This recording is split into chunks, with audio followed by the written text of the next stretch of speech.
मैं इस सदन में प्रथम बार निर्वाचित विधायक हूं और मेरा प्रश्न है माननीय मुख्यमंत्री जी से। माननीय मुख्यमंत्री जी ने जो लिखित में जवाब दिया है, मैं इससे संतुष्ट नहीं हूं। इसमें मेरा ये पॉइंटेड प्रश्न है।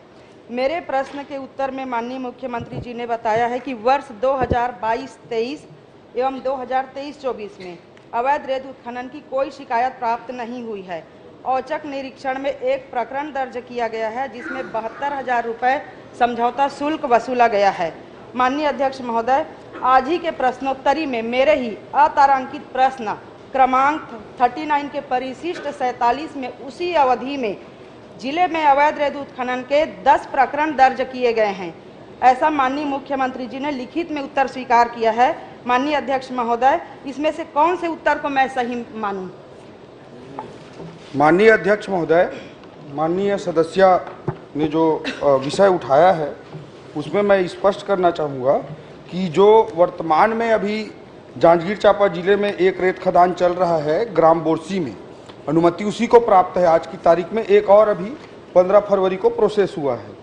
तो जो ये जानकारी दी गई है 72,000 रुपये का समझौता शुल्क वसूल किए जाने का एक प्रकरण खनन क्षेत्र से बाहर किए जाने के कारण जो हुआ है वो इसी से संबंधित है। बल्कि जबकि जांजगीर चांपा में 21-22 से 23-24 तक रेत अवैध उत्खनन के परिवहन के अवैध उत्खनन का अलग केस बनता है अध्यक्ष महोदय, और परिवहन का अलग केस बनता है। तो रेत के अवैध उत्खनन के संबंध में 22 प्रकरण दर्ज कर राशि 18,26,848 रुपये समझौता राशि वसूल किया गया है सारे खदानों का इस अवधि में अगर हम ऐड करें तो। और रेत के अवैध परिवहन के कुल परिवहन के 733 प्रकरण दर्ज करके 68,53,224 रुपये की समझौता राशि वसूल की गई है अध्यक्ष महोदय। जो 72,000 लिखा हुआ है उसी रेत उत्खनन के माननीय अध्यक्ष सदस्य ने उत्खनन से संबंधित उन्हें जो प्रश्न ड्राफ्ट किया है उसमें उत्खनन वर्ड लिखा हुआ है, इसलिए ट्रांसपोर्टेशन के केस का इसमें उत्तर नहीं दिया गया। ठीक, चलिए दूसरा बस। माननीय अध्यक्ष महोदय, माननीय मंत्री जी ये बताएंगे कि खदानों में से किसमें रेत के खनन के लिए लोडिंग और मशीनों का प्रयोग की अनुमति है?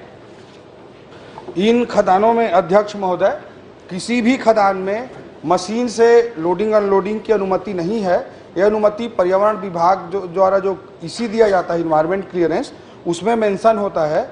और इन खदानों में किसी में भी मशीन के उपयोग की अनुमति नहीं है अध्यक्ष महोदय। लेकिन अध्यक्ष महोदय, सभी खदानों में मशीन से रेत निकाला जा रहा है और सारे मापदंड को किनारे करके अधिकारियों के मिली भगत से सब लोग उसमें शामिल है। और इसमें इंडिकेट किया गया है एक रेत खदान का बोरसी का, जो कि उसमें भी दिया गया है कि रेत खदान स्वीकृत हेतु प्रक्रियाधीन है, किसी को पर्यावरण की स्वीकृति नहीं हुई है। जबकि मेरे विधानसभा में पामगढ़ में, शिवरी नारायण में, देवरघाटा में और तनौद में एक दिन में कम से कम 80 से 100 हाईवा रेत निकाला जाता है। तो वो किसके अनुमति से निकाला जा रहा है और उसको कहां से अनुमति मिली और कैसे उसमें स्वीकृति मिली है, मैं जानना चाहूंगी। बिना अनुमति के परिवहन हो रहा है, उस पर कठोर कार्रवाई करके उनको जब्त बनाएंगे, उनको जब्ती बनाएंगे क्या? ये प्रश्न है मूल।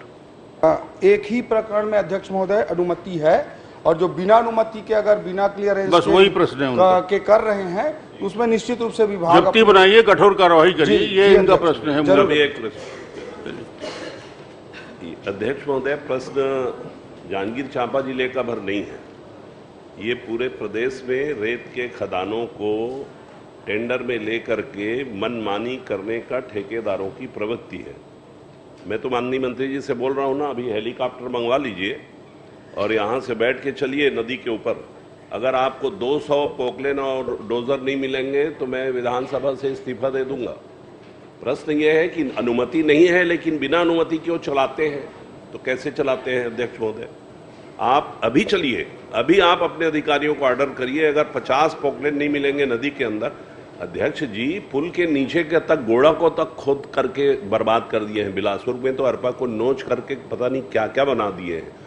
तो माननीय मंत्री जी, आप इसमें विभाग के अधिकारियों को स्पष्ट निर्देश देंगे क्या कि 15 दिन तक लगातार मुहिम चला करके पोकलेन जब्त करें? 15 दिन उनका बिजनेस तो बंद होगा ना, मैनुअल करना पड़ता है एक। और दूसरा, आपसे मैं एक प्रश्न ये पूछना चाहता हूँ कि क्या प्रदेश की जनता पर आप कृपा करने के बारे में विचार करेंगे कि ये रेत वेत का ठेका वेका करके तमाम बाहुबलियों को इस व्यापार को करने से रोकिए और ग्राम पंचायत के हमारे सरपंचों को जैसे पहली व्यवस्था थी वैसा दे दीजिए। अच्छा होगा बुरा होगा, लेकिन कम से कम ये बाहुबली और जो तहसीलदार को दौड़ा देते हैं, फॉरेस्ट वालों को पीटते मारते हैं या खनिज वालों को तंग करते हैं, इस तरीके की घटना नहीं होगी।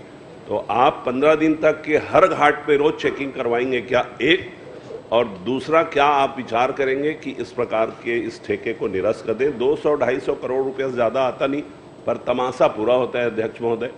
अब पिछली सरकार में अध्यक्ष महोदय मैं एक बात बताना चाहता हूं, बलरामपुर में रायबरेली के एक नेता को भेजा गया और ये कहा गया कि ठेकेदार ए है लेकिन ये बी उसमें 50% पार्टनर रहेगा। डायरेक्ट फोन मंत्रालय से जाता था और ये बिल्कुल सच बात है। एक जगह और इसी तरीके से नेता भेजे गए। तो ये सब जो विकृतियां हैं उसको दूर करिए भाई। अब वही जवाब आप देंगे अगर वही सरकारी लिखा पढ़ी में नहीं, नियम में नहीं है, वहाँ कोई जब्ती नहीं हुआ है। 70,000 में लाओ ना, 70,000 लेते जाना, मैं रोज जाके उल्लंघन करके रेत निकालूंगा। क्या करोगे आप? ये कोई हल थोड़ी हुआ है। आप हल निकालिए, रेत के माफियाओं पर शिकंजा कसिए और इस प्रदेश की जनता को रेत उपलब्ध हो और रेत माफियाओं की दादागिरी खत्म कर दीजिए। ये आपसे मेरा निवेदन है। अध्यक्ष महोदय, रेत खदान जांजगीर चांपा के विषय पे यहाँ पे चर्चा चल रहा है। शेषराज दीदी ने यहाँ पे प्रश्न उठाया। निश्चित रूप से अभी रेत के विषय में नवापारा, अमोंदा और पीथमपुर गाड़ापाली की सड़क बन रही है। दिन पे काम नहीं होता, एक तरफ दिन को सड़क बनाते हैं और रात को बड़ी बड़ी हाईवा उस सड़क को खराब कर रही है। तो आग्रह है कि तत्काल इस पर रोक लगा। एक भी खदान स्वीकृत नहीं है, पर क्यों सड़क पे बड़े बड़े हाईवा चल रहे हैं और पोकलैंड के माध्यम से? तो कृपा करके अतिशीघ्र अध्यक्ष महोदय, 2021-22 से 23-24 तक रेत के अवैध उत्खनन के टोटल प्रदेश में 555 प्रकरण दर्ज कर 3 करोड़ 23 लाख रुपए की राशि, अवैध परिवहन में 9,789 प्रकरण दर्ज कर 16 करोड़ 65 लाख रुपए की राशि वसूल की गई है। माननीय सदस्य महोदयों ने अवगत कराया है, चाहे वो शेषराज हरवंश जी हों, चाहे धर्मजीत जी हों, चाहे व्यास कश्यप जी हों, हमारे मंत्री जी भी खुद इस पूरी प्रक्रिया से आदरणीय रामविचार जी भी त्रस्त रहे हैं। अध्यक्ष महोदय, जैसा कि आदरणीय सदस्य ने कहा है कि आगामी 15 दिन तक कठोर कार्रवाई की जाए। जो गलत कर रहे हैं उसको विभाग के जितने स्टाफ हैं, जितना फ्लाइंग स्क्वाड है, उसका पूरा प्रयोग करते हुए आगामी 15 दिन 20 दिन लगातार हम लोग अच्छे से कार्रवाई सुनिश्चित करेंगे। एक पूरा पखवाड़ा चलाइए जी, और जैसे धर्मजीत जो बोल रहे हैं कठोर कार्रवाई पूरे छत्तीसगढ़ में हो और उनको सीधा संदेश होना चाहिए इस प्रकार का अवैध काम नहीं होगा। आपने जवाब दे दिया। रिकेश सेन।